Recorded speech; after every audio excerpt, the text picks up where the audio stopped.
Assalamualaikum warahmatullahi wabarakatuh. Alhamdulillahilladzi arsala rasulahu bil huda wa dinil haq liyudhhirahu 'alad dini kullihi wa kafa billahi syahida wa asyhadu an la ilaha illallah wahdahu la syarika la iqraran bihi wa tauhida wa asyhadu anna Muhammadan abduhu wa rasuluh. Allahumma sholli wa sallim ala nabiyyina Muhammadin wa ala alihi wa ashabihi ajmain, amma ba'd.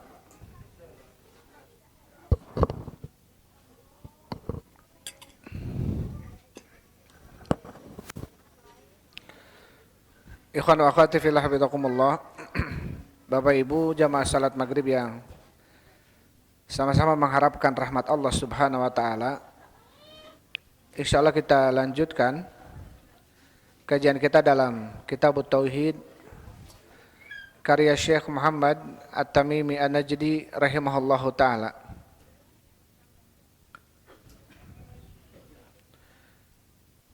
Sebelumnya kita masuk ke bab Majaa fi himayatil Mustafa himat tauhid wa saddihi turuqa asyirki, yaitu bab di dalam penjagaan Nabi SAW sisi tauhid dan menutupi dari celah-celah jalan-jalan menuju kesyirikan. Ini sudah kita bahas ya, tentang bagaimana Nabi SAW betul-betul menjaga tauhid dan berupaya menjauhkan umatnya dari jalan-jalan yang bisa menghantarkan kepada kesyirikan.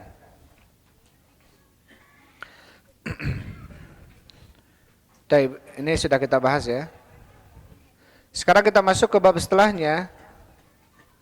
Bismillahirrahmanirrahim. Qala Syekh rahimahullahu taala, berkata Syekh rahimahullahu taala, babu qaulillahi taala, bab firman Allah Subhanahu wa taala, wa ma qadarullaha haqqa qadrihi wal ardu jami'an qabdatuhu yaumal qiyamah was samawati matwiyatum biyaminihi subhanahu wa ta'ala amma yusyrikun,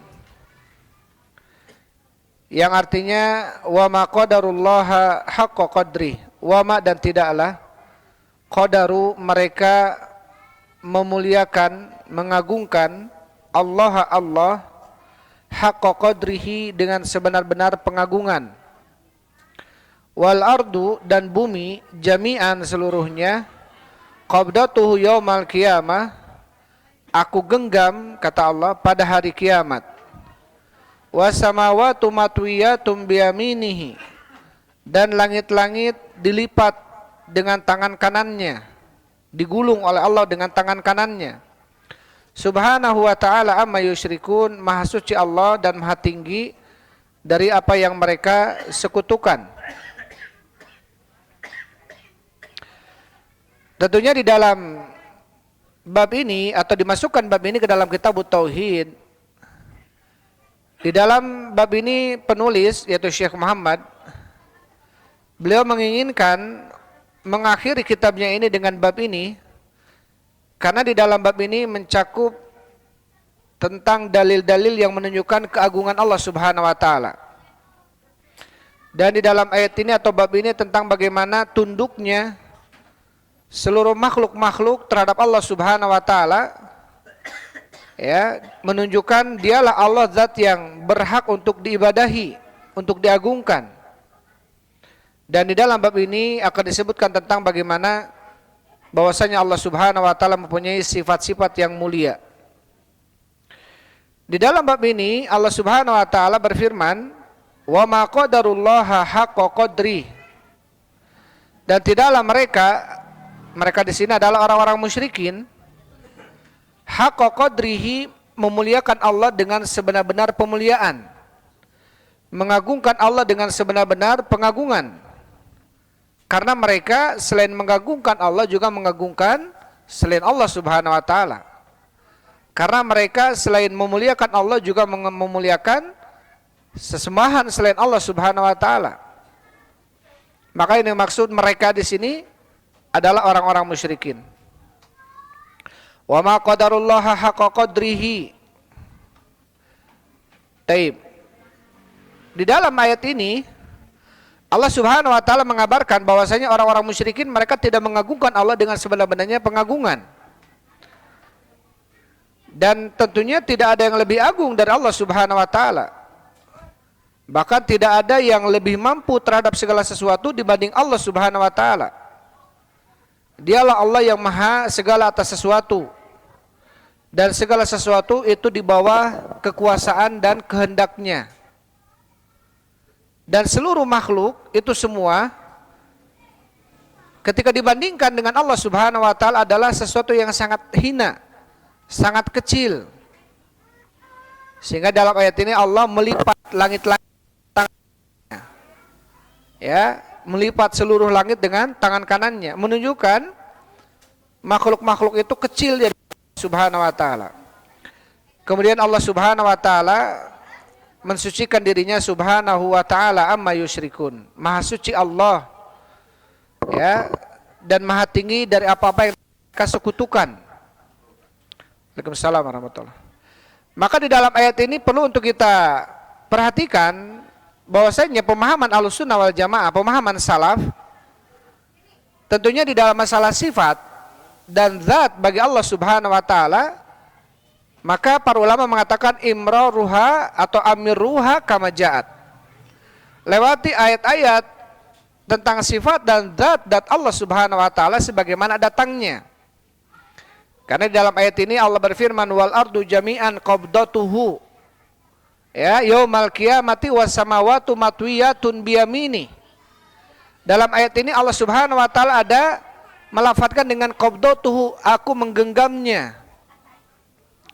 Dan langit-langit aku lipat dengan tangan kanannya, dilipat oleh Allah Subhanahu wa taala dengan tangan kanan Allah Subhanahu wa taala. Maka di dalam ayat ini ada penetapan zat bagi Allah, yaitu tangan bagi Allah, ya. Bahkan dalam ayat ini Allah melipat dengan tangan kanannya. Maka sebagaimana yang sudah kita bahas sebelumnya, tentunya kita menetapkan nama-nama dan sifat-sifat bagi Allah sebagaimana telah ditetapkan oleh Allah dalam Al-Quran dan oleh Rasul dalam hadisnya, tanpa kita mentahrif. Ada yang masih ingat apa itu mentahrif? Hah? Apa? Itu mentasybih, menyerupakan itu mentasybih. Kalau mentahrif apa mentahrif?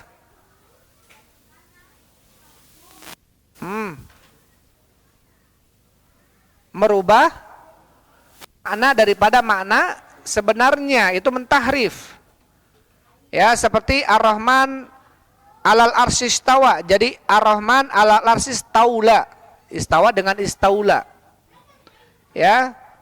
Bal yadahu mabsutatan. Bahkan kedua tangan Allah terbentang. Tangan diartikan dengan apa? Dengan nikmat. Ini bentuk apa? Tahrif. Ini bentuk apa? Bentuk tahrif. Artinya apa? Merubah makna daripada makna sebenarnya. Maka di dalam ayat ini Allah menetapkan bagi dirinya bahwasanya Allah punya apa? Tangan. Bahkan tangannya tangan kanan. Sampai kata hadis, dalam sebuah hadis Rasul mengatakan wakil tal yadaihi yumna. Dan kedua tangan Allah itu kanan. Terbayang nggak oleh kita? Kedua tangan Allah itu kanan. Nggak usah kita tasawur. Sudah kita tetapkan kedua tangan Allah itu kanan. Tanpa kita apa kemudian tajsim, menjisimkan seperti jisim manusia. Ya, atau seperti jisimnya makhluk Allah Subhanahu wa taala. Kenapa kita perlu menetapkan Allah punya tangan? Karena Allah sendiri menetapkan Allah punya tangan. Bahkan dalam ayat ini apa? Wasamawatu matwiyatun biyaminih. Ya, dan langit-langit dilipat dengan tangan kanannya. Dilipat dengan tangan kanannya. Kita tidak boleh mentahrif, artinya merubah makna arti daripada arti sebenarnya. Kalau yadun ya sudah artikan yadun. Kalau wajhun sudah artikan wajah, gitu ya. Kalau nikmat ya sudah artikan nikmat. Tidak perlu kita merubah arti itu. Ya. Seperti apa? Seperti sami mendengar, basirun melihat. Allah mempunyai nama dan sifatnya pendengaran dan penglihatan. Sebagaimana Allah menciptakan manusia juga dengan diberikan baginya apa? Sami'an basiro, pendengaran dan penglihatan. Tetapi tentunya penglihatan dan pendengaran Allah beda dengan penglihatan dan pendengaran makhluknya. Dan tangan Allah juga tangannya beda dengan tangan makhluknya. Jangan sampai kita menyamakan itu. Maka seperti manusia punya nama, punya sifat. Maka mereka mengatakan saya tidak mau menamai dan mensifati Allah Subhanahu wa taala.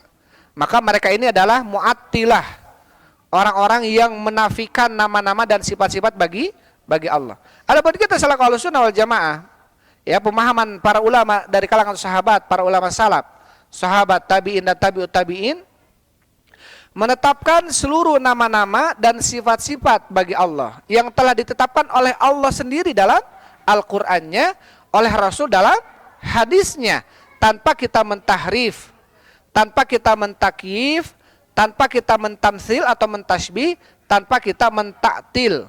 Nah, ini 4 poin ini perlu kita perhatikan. Taib. Kemudian setelah membawakan ayat, di sini Syekh rahimahullah taala membawakan hadis yang dikeluarkan oleh Imam Bukhari dan Muslim. An Ibnu Mas'ud radhiyallahu anhu qala, dari Ibnu Mas'ud semoga Allah meridainya. Qala berkata, qala jaa habrun minal ahbari ila Rasulillah sallallahu alaihi wasallam. Kata Abdullah bin Mas'ud, telah datang seorang ulama dari kalangan ulama-ulama Yahudi. Habrun ini, ahbar ini adalah ulamanya Yahudi. Datang kepada Rasul sallallahu alaihi wasallam, faqala, dan berkata, ya Muhammadu, wahai Muhammad, inna najidu, sesungguhnya kami mendapatkan, annallaha yaj'alu samawati ala usbu', bahwasanya Allah menjadikan langit-langit itu di atas 1 jari. Jadi langit di atas 1 jari. Wal aradin ala usbu', dan bumi-bumi ini yang bertingkat-tingkat ini di atas 1 jari. Wasyajaru ala usbu', dan pohon-pohon di atas 1 jari. Watharo alal usbu', dan seluruh alam semesta ini di atas 1 jari. Wasairal khalqi ala usbu', dan seluruh makhluk di atas 1 jari. Fayaqulu, dan Allah berfirman, anal maliku, saya adalah raja, penguasa. Fadaikan Nabi sallallahu alaihi wasallam, maka Nabi tertawa, hatta badat nawajiduhu, sampai terlihat gigi gerahamnya. Ya, sampai terlihat gigi gerahamnya. Maksudnya apa? Tasdiqan liqaulil habri, membenarkan atas ucapan ulama Yahudi ini. Ya, membenarkan atas ucapan ulama Yahudi ini. Jadi memang mereka dapatkan dalam kitab Taurat, Allah menjelaskan dalam kitab Taurat tersebut bahwasanya itu semua berada di atas 1 jari Allah Subhanahu wa taala. Ya. Dan Nabi SAW tertawa, maksudnya membenarkan ucapan ulama Yahud. Maka dalam hadis ini, ya, dan juga hadis tentang pencuri zakat, ya, yang syaitan yang mencuri zakat itu, yang datang kepada petugas zakat dan mengatakan shadaqaka wa huwa kadzub, dia benar ucapannya tapi dia pendusta. Artinya dibenarkan oleh Nabi SAW tentang kabar yang dibawa olehnya tentang apa? Berwudu sebelum tidur. Maka pahalanya ketika dia mati, maka seakan-akan dia mati dalam kondisi apa? Dalam kondisi istiqomah, ya, dalam kondisi melakukan ketaatan kepada Allah Subhanahu wa taala. Dan kabar ini pun dibenarkan oleh siapa? Oleh Nabi SAW. Padahal kabarnya datang dari siapa? Dari syaitan, dari iblis. Kemudian para ulama mengatakan setiap kabar, dan kabar itu benar, walaupun yang membawanya anak kecil, walaupun yang membawanya bahkan musuh kita sekalipun, tapi kalau yang dibawa dan beritanya adalah benar, maka kita harus terima. Maka kita harus terima. Sebagaimana Nabi SAW ketika datang orang Yahudi, ya, jelas-jelas kafir, tapi membawa kabar berita yang berita tersebut benar, maka Nabi SAW membenarkan. Tsumma qara'a, kemudian Nabi SAW membacakan ayat, wa ma qadarullaha haqqa qadri, dan tidaklah mereka mengagungkan Allah dengan sebenar-benar pengagungan. Wal ardu jami'an qabdatuhu yaumal qiyamah, dan bumi seluruhnya dipegang, ya digenggam oleh Allah pada hari kiamat.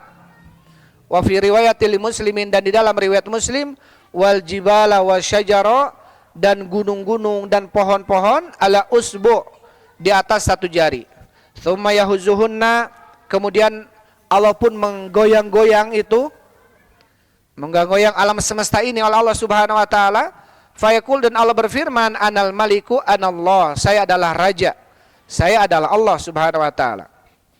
Wa fi riwayatil Bukhari, dan di dalam riwayat Bukhari, yaj'alu samawati ala usbu, Allah menjadikan langit-langit di atas satu jari, wal ma wa thara ala usbu, dan Allah Subhanahu wa taala menjadikan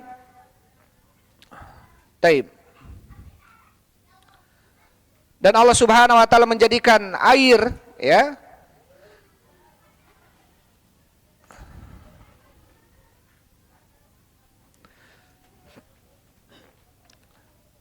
kemudian dalam riwayat Bukhari, yaj'alu samawati ala usbu, dan Allah menjadikan langit-langit di atas satu jari, wal ma'a, dan juga air, watharo, dan juga alam semesta atau tanah gitu ya, bumi, ala usbu, di atas satu jari, wasairal khalqi, dan seluruh makhluk di atas satu jari. Akhrajahu, hadis ini diriwayatkan oleh Imam Bukhari dan Muslim. Ini Bukhari Muslim sepakat. Wali muslimin, adapun di dalam riwayat Muslim, ada Ibnu Umar marfu'an, dari Ibnu Umar secara marfu, yatwillahu samawati yaumal qiyamah, Allah melipat langit nanti pada hari kiamat. Tsumma ya'khuduhunna biyadihil yumna, kemudian Allah mengambil, memegangnya dengan tangan kanan. Tsumma yaqulu, kemudian Allah berfirman, anal maliku, saya adalah raja. Ainal jabbarun, mana orang-orang yang merasa besar, ya, orang-orang sombong. Ainal mutakabbirun, mana orang-orang yang sombong. Tsumma yatwil aradina sab'a, kemudian Allah melipat bumi ini, bumi-bumi yang 7 ini. Tsumma ya'khudhuhunna bishimalihi, kemudian Allah mengambilnya dengan tangan kirinya. Tsumma yaqulu anal maliku, saya adalah raja. Ainal jabbarun, mana orang-orang yang sombong, mana orang-orang yang besar. Ainal mutakabbirun, yang merasa besar gitu ya. Ainal mutakabbirun, mana orang-orang yang sombong. Waruya an Ibnu Abbasin, dan diriwayatkan dari Ibnu Abbas, qala, berkata Ibnu Abbas, masamawatu sab'u wal arduna sab'u fi kulli rahmani ila ka khardalin fi yadi ahadikum. Tidaklah langit-langit yang 7 dan bumi-bumi yang 7, ya, ketika mereka semuanya berada di genggaman Allah Subhanahu wa taala yang Maha Rahman, illa ka khardalatin fi yadi ahadikum, seperti biji-bijian yang ada di tangan kalian, seperti biji yang dipegang oleh kalian gitu. Menunjukkan apa? Kecil sekali kita.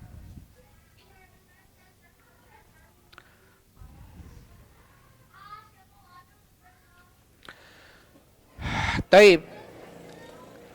Di dalam hadis yang tadi dibacakan, Syekh Shalih Fauzan mengatakan bahwasanya dalam hadis tadi ada beberapa yang bisa diambil faidah dari sana. Yang pertama, bayanu 'azamatillahi subhanahu wa sigharil makhluqati binisbati ilaihi. Penjelasan tentang keagungan Allah Subhanahu wa taala dan penjelasan tentang kecilnya makhluk-makhluk Allah dibanding dengannya. Ya, dibanding dengannya. Sehingga tidak ada yang perlu kita sombongkan, ya. Yang kedua, annaman asyraka bihi subhanah lam yuqaddiruhu haqqa qadri. Yang kedua adalah bahwasanya siapapun orang yang mempersekutukan Allah Subhanahu wa taala, berarti dia tidak mengagungkan Allah dengan sebenar-benar pengagungan. Ya, maka orang-orang musyrikin mereka tidak mengagungkan Allah dengan sebenar-benar pengagungan. Yang ketiga, isbatul yadaini wal asabi al wal yamini wasyimal wal kaffi lillah subhanahu wa ta'ala ala ma yaliku bihi. Penetapan dua tangan, jari-jari yang kanan dan kiri, dan telapak tangan bagi Allah Subhanahu wa taala, tentunya yang cocok dengan Allah, ya. Zat itu yang cocok dengan Allah Subhanahu wa taala. Yang keempat, an hadhil ulumal jaliyah allati fi Taurati baqiyatun indal yahud alladzina fi zamanir rasul lam yunkiruha wa lam yuharrifuha. Yang keempat, bahwasanya ilmu-ilmu yang nampak yang berada dalam Taurat ini masih ada sisa-sisanya di sisi orang-orang Yahudi yang ada pada zaman Nabi Shallallahu Alaihi Wasallam, dan Nabi tidak mengingkarinya dan mereka tidak mengingkarinya dan mereka tidak merubahnya. Karena Taurat dan Injil, apa kata Allah, yuharrifunal kalima an mawadhihi. Mereka telah merubah Taurat dan Injil dari tempat-tempatnya. Artinya apa? Banyak ayat-ayat Taurat dan ayat-ayat Injil yang mereka rubah untuk kepentingan apa? Kepentingan mereka. Tapi juga ada yang memang ada bagian ini tersisa gitu ya, yang tidak dirubah oleh mereka, yang memang bertepatan dengan Al-Quran, bertepatan dengan apa? Dengan syariat Islam, sehingga Rasul tetapkan, tidak ingkari, karena memang benar gitu. Taib. Kemudian setelahnya waqala Ibnu Jarir haddatsani Yunus anba'ana Ibnu Wahbin qala Ibnu Zaid haddatsani Abi qala Rasulullah sallallahu alaihi wasallam, telah bersabda Rasul sallallahu alaihi wasallam, mas-samawatu sab'u fil kursi illa qadarahi masab'ati ulqiyat fi tursin. Tidaklah langit-langit yang 7 dibanding dengan kursinya Allah kecuali seperti uang-uang logam dirham, ya, sab'atin yang 7 uang logam, ulqiyat fi tursin yang diletakkan di dalam turs. Turs ini perisai. Perisai ini orang yang perang bisa ada perisainya. Nah, perisai seperti itu. Ya, maka langit-langit dibanding kursinya Allah itu seperti apa? Uang dirham diletakkan di perisai. Perisai orang yang berperang. Qala wa qala Abu Dzar, sami'tu Rasulullah sallallahu alaihi wasallam yaqul.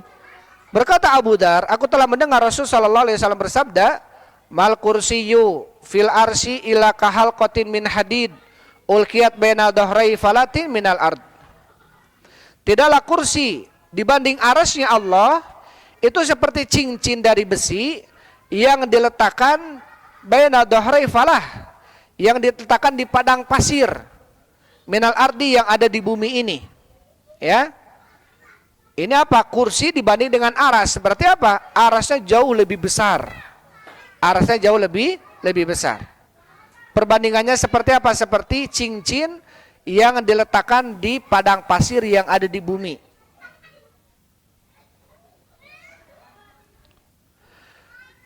Dua hadis yang tadi disampaikan tentunya mengabarkan tentang keagungan kursi dan keagungan aras. Ya, keagungan kursi dan keagungan aras.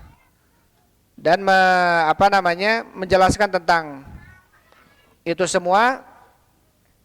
Wa ana samawati sab'a ala si'atiha wa qitsabatiha wa tabu di ma bainaha binisbati li si'atil kursi kasabati darahim. Taib. Itu tadi ya yang sudah jelaskan. Kemudian sebagaimana dikabarkan dalam hadis Abu Dzar bahwasanya kursi ini bersama dengan luasnya dan keagungan kursi, kalau dibanding dengan aras, ini seperti cincin yang terbuat dari besi diletakkan di padang pasir yang ada di bumi. Wa hadza yadullu ala adamati khaliqihi wa qudratihi at-tammah. Ini menunjukkan tentang keagungan sang penciptanya dan maha kuatnya sang pencipta dengan kekuatan yang sempurna.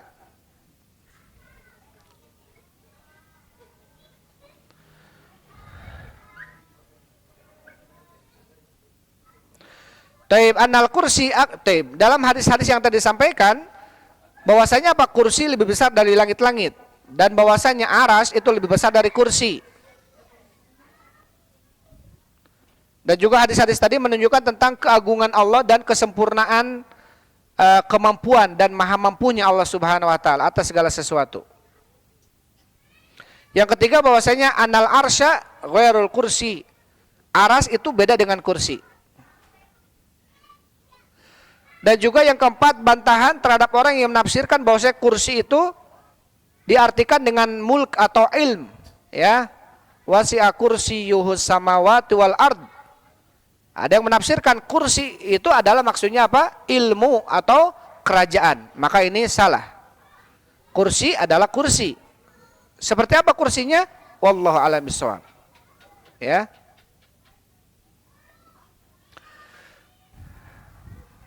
Taib. Ini khatimah ya, ini akhir bab yang disampaikan oleh penulis Syekh Muhammad At-Tamimi An-Najdi di dalam kitabnya Tauhid. Beliau mengakhiri kitab ini dengan bab yang di dalamnya tentang keagungan dan kemahabesaran Allah Subhanahu wa taala dan hina, rendah dan kecilnya kita makhluknya, gitu ya. Agar apa? Agar salah satunya kita kembali kepada Allah Subhanahu wa taala. Agar dialah zat yang sepantasnya lah, satu-satunya lah yang perlu kita ibadahi. Baik ibadahi di dalam meminta, menyandarkan urusan, gitu ya, mengharapkan sesuatu, ya, itu semuanya harus kepada Allah Subhanahu wa taala.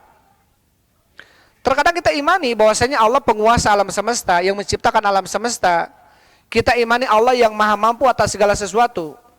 Tetapi terkadang kita ada yang bersandar kepada makhluk, ya.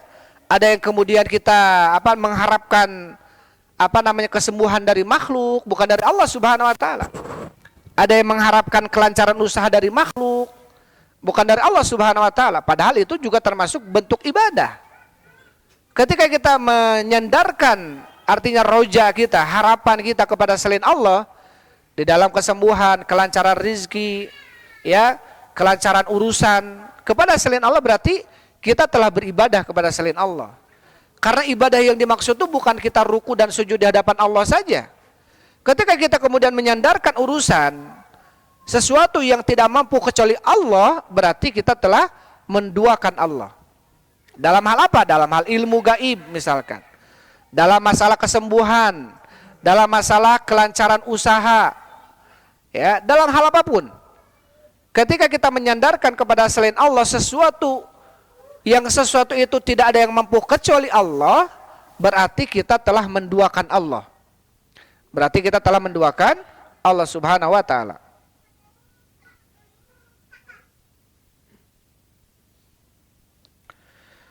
Taib, kemudian setelahnya, wa Ibnu Mas'ud radhiyallahu anhu, dari Ibnu Mas'ud semoga Allah meridhoinya. Qala berkata, bayna sama'i dunya wallati taliha khamsumi'ati amin. Antara langit dunia dengan langit yang di bawahnya atau dengan langit yang setelahnya. Tadi disebutkan langit ada 7 langit. Dengan langit setelahnya itu jaraknya 500 tahun. Jaraknya 500 tahun. Wa bayna kulli sama'in khamsumi'ati amin, dan antara jarak satu langit dengan langit yang lainnya 500 tahun. Wa bayna sama'i sabi'ati wal kursi, dan antara langit yang ketujuh dengan kursinya Allah khamsumi'ati am, 500 tahun. Wa bainal kursi wal ma, dan antara kursinya Allah dan air, wa kana arsyuhu alal ma, dan terbukti arasnya Allah itu di atas air. Wa bainal kursi wal ma khamsumi'ati am, itu pun 500 tahun. Wal arsyu fawqal ma, dan arasnya Allah di atas air. Wallahu fawqal arsy, dan Allah di atas aras. La yakhfa alaihi syai'un min a'malikum, maka tidak ada sesuatu yang tersembunyi dari Allah dari amalan-amalan kalian. Jauh antara kita dengan Allah Subhanahu wa taala jaraknya, tetapi tidak ada sedikit pun yang tersembunyi dari Allah Subhanahu wa taala. Ya, tidak ada sedikit pun yang tersembunyi. Tetapi dengan kekuasaan Allah Subhanahu wa taala, maka Allah mengangkat Nabi Muhammad SAW dalam proses Isra Mi'raj itu hanya dalam satu malam. Subhanalladzi asra bi abdihi lailan, dalam satu malam. Maha suci Allah zat yang telah memperjalankan hambanya itu Nabi Muhammad lailan, di malam hari. Minal masjidil aqsa minal masjidil haram ilal masjidil aqsa alladzi barakna haulah. Dari Masjidil Aqsa ke Masjidil Haram ke Masjidil Aqsa, kemudian naik ke aras, ya, naik ke langit ketujuh. Dan kemudian bertemu dengan Allah Subhanahu wa taala dan menerima mandat salat. Dan antara Allah dengan Nabi Muhammad diriwayatkan bahwasanya apa? Ada hijab, ada nur, ada cahaya. Sampai kata Rasul ketika ditanya, apakah kau melihat Allah? Nurun anna aroh, ada cahaya, bagaimana saya bisa melihatnya? Ya, ada cahaya, bagaimana saya bisa melihatnya? Tentunya atas kehendak Allah Subhanahu wa taala apapun bisa terjadi. Ya, walaupun jaraknya kalau dihitung, ya, langit ke-7, 7, 7, 49, berarti 4.500 tahun, belum nanti ke aras, belum nanti ke kursi. Itu pun jaraknya 500 tahun. Tapi hanya bisa ditempuh dalam satu malam. Ini menunjukkan atas kekuasaan Allah Subhanahu wa taala. Kemudian apa kata Rasul? La yakhfa alaihi syai'un min a'malikum, tidak ada sesuatu yang tersembunyi dari amalan kalian di hadapan Allah Subhanahu wa taala. Jadi amalan sekecil apapun maka tentunya Allah akan mengetahuinya. Kita melihat bagaimana kondisi Nabi Yunus alaihissalam tatkala Allah tenggelamkan, ya. Kemudian ketika diundi dan terjunlah Nabi Yunus alaihissalam ke dalam lautan, maka ditelan oleh faltaqamahul hutu wa huwa mulim, ditelan oleh ikan hut yang besar. Maka kemudian Nabi Yunus alaihissalam di dalam perut ikan paus tersebut meminta kepada Allah, fanada fid dhulumat. Maka Nabi Yunus meminta, menyeru Allah fid dhulumat, di dalam kegelapan-kegelapan. Dhulumatun ini jamak muannas salim, artinya kegelapan-kegelapan. Dasarnya lautan, kegelapan malam, gitu ya. Juga kegelapan jauhnya antara bumi dengan Allah Subhanahu wa taala, tapi Allah mendengar doanya Nabi Yunus alaihissalam ketika meminta kepada Allah, fanada fi dhulumati alla ilaha illa anta subhanak inni kuntu minadz zalimin. Ini penting untuk kita senantiasa berzikir dengan ini, ya. La ilaha illa anta subhanaka inni kuntu minadz zalimin. Maka Allah mendengar doanya Nabi Yunus alaihissalam. Falaula annahu kana minal musabbihin. Kalaulah seandainya Nabi Yunus bukan termasuk orang yang suka tasbih kepada Allah, la labitha fi batnihi ila yaumi yub'atsun, maka Nabi Yunus akan diam di dalam perut ikan paus sampai hari dibangkitkan. Sampai hari dibangkitkan. Tapi karena Nabi Yunus alaihissalam adalah orang yang suka ingat Allah ketika masa luangnya, ketika masa lapangnya, ketika masa sehatnya, suka ingat Allah ketika masa kayanya, masa sehat, masa hidup, masa luang waktunya, maka tatkala masa sempitnya Allah ingat. Makanya kata Rasul, ta'arraf ilallah firraha, kenalilah olehmu Allah di waktu luangmu, ya arifka fi syiddah, maka Allah akan mengenalimu di waktu sempitmu. Tatkala kita banyak mengingat Allah di waktu luang kita, waktu sehat kita, waktu kosong kita, waktu kaya kita, ya, waktu sehat, waktu muda, waktu enak kita ingat Allah, maka tatkala kita sempit, tatkala kita miskin, tatkala kita diuji, tatkala kita sakit, Allah akan ingat kita. Ini jaminan, ya, dari Rasul sallallahu alaihi wasallam. Kemudian setelahnya warawahu binahwihi al-Mas'udi an Asim an Abi Wa'il. Taib an Abdillah qalahul hafidz adz-Dzahabi rahimahullah qala walahu turuk. Taib ini ada beberapa torik, ya, jalan-jalan yang meriwayatkan seperti hadis di atas.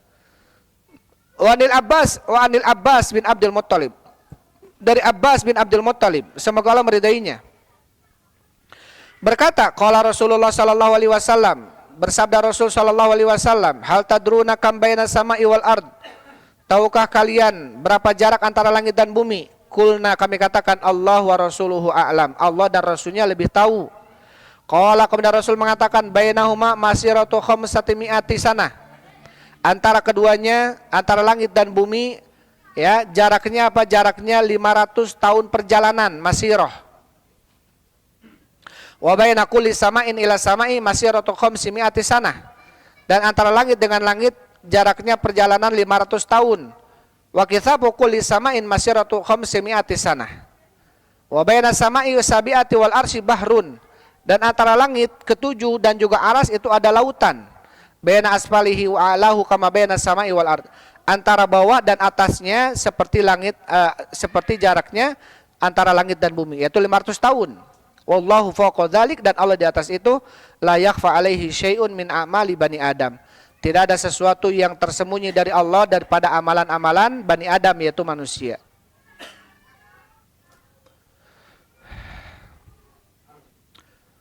Taib.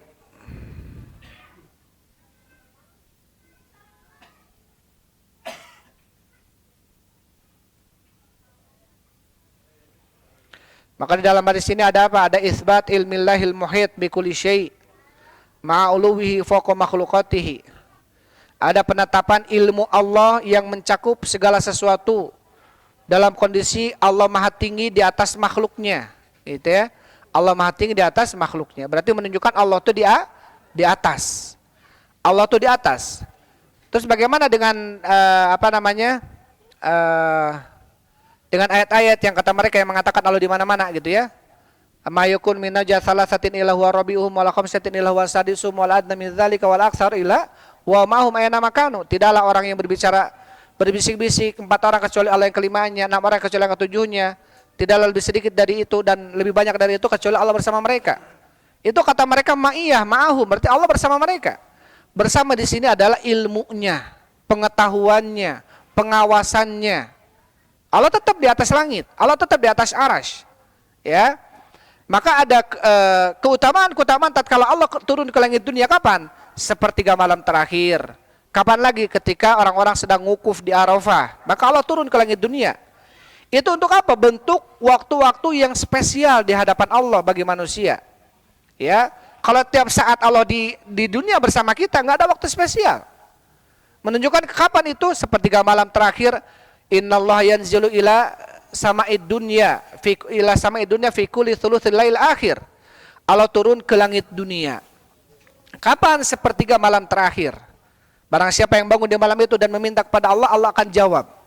Kemudian Allah turun ke langit dunia kapan? Ketika orang-orang sedang wukuf di Arafah dan mengatakan, man yad'uni, siapa yang meminta kepadaku, saya akan jawab. Intinya apa? Ini termasuk bentuk kemuliaan Allah di waktu-waktu itu, agar manusia memanfaatkan waktu itu dengan sebaik-baiknya.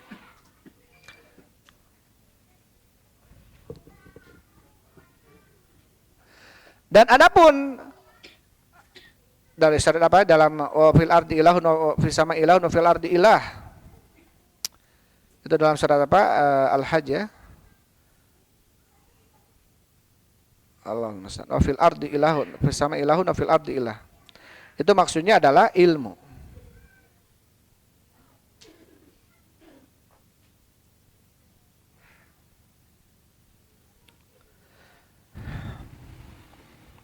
Ini termasuk dalil-dalil yang dipakai oleh orang yang berpendapat bahwasanya Allah di mana-mana gitu.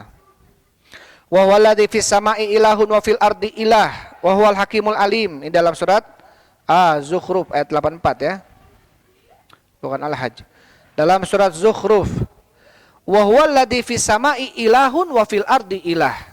Dan dia Allah adalah zat yang di langit ilah, artinya makhluk.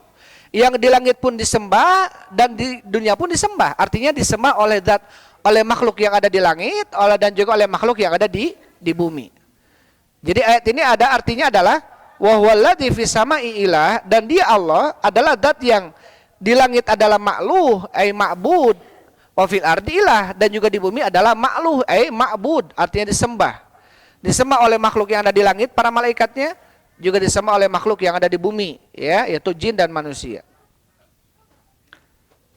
Sampai Ibnu Qayyim rahimahullahu taala ini membawakan hampir ratusan ayat yang menjelaskan Allah itu di atas langit atau di atas, gitu ya. Atau adapun yang menjelaskan tentang aras ini sekitar 7 atau berapa ayat ya. Ar-Rahmanu 'alal 'arsy istawa, tsumma stawa ilas sama, amintum man fis sama. Ya, banyak ayat menunjukkan Allah itu di langit, di atas. Taib, sudah masuk adzan ya.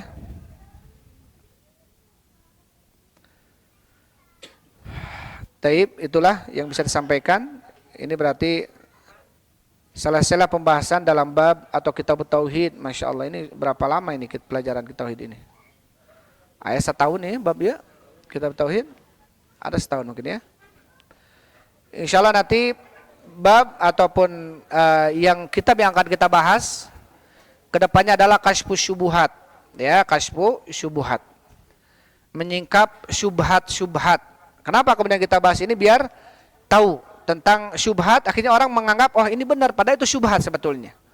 Biar kita mengetahui mana yang benar, dalil yang hak, dan mana yang cigah benar padahal salah, itu syubhat. Ya, masih karangan Syekh Muhammad At-Tamimi An-Najdi ya, kitabnya Kasyfu Syubhat. Ada 7 atau 8 syubhat orang-orang musyrikin pada zaman Rasul yang disingkap oleh Rasulullah dalam Al-Qur'an atau dalam hadis. Sehingga biar kita tahu oh ternyata ini tuh syirik, ya, ini tuh termasuk kesyirikan. Karena sebagian orang menganggap itu adalah tauhid atau ilmu, padahal syubhat di dalamnya. Tapi itu saja mungkin yang bisa disampaikan. Mudah-mudahan apa yang disampaikan bermanfaat ya bagi kita semua. Dibaca-baca lagi tentang kitab tauhid ini, jangan sampai selesai pelajaran selesai pula gitu ya, ketika ditaros bab ieu aduh hilap deui duka tah pokona mah atau belajar pokona mah ketika ditaros duka nu mana pokona barho tentu namanya bubar poho. Kalau dibaca-baca lagi ini penting ya, Masya Allah. Ini sampai ada beberapa ulama di Arab Saudi itu menghabiskan kitab tauhid ini sebulan sekali, sebulan dua kali dibaca terus. Supaya apa? Supaya ingat. Karena apa? Ini ilmu tentang ini salah, ini kita sudah melenceng. Ya. Karena dalam masalah ilmu tauhid ini kalau salah saja ini bisa jatuh ke dalam kesyirikan. Beda dengan masalah asma wa sifat. Asma wa sifat ini kalau salah dalam memahaminya bisa jadi nanti jatuh walaupun enggak musyrik seperti Atilah, Jahmiyah, Mu'tazilah, Kulabiyah, nanti akan disebutkan Maturidiyah, ada Qoromitoh. Ini orang-orang yang berselisih dalam masalah apa? Masalah asma sifat Allah. Sehingga apa? Sehingga masalah tauhid uluhiyah ini atau rububiyah ini sangat penting ya. Karena ketika kita salah dikhawatirkan nanti khawatir kita justru jatuh ke dalam kesyirikan. Itu saja mungkin bisa sampaikan. Wallahu a'lam bishawab. Alhamdulillah wassalatu wassalamu ala Rasulillah. Subhanakallahumma rabbana wa bihamdi asyhadu an la ilaha illa anta astaghfiruka wa atubu ilaik. Assalamualaikum warahmatullahi wabarakatuh.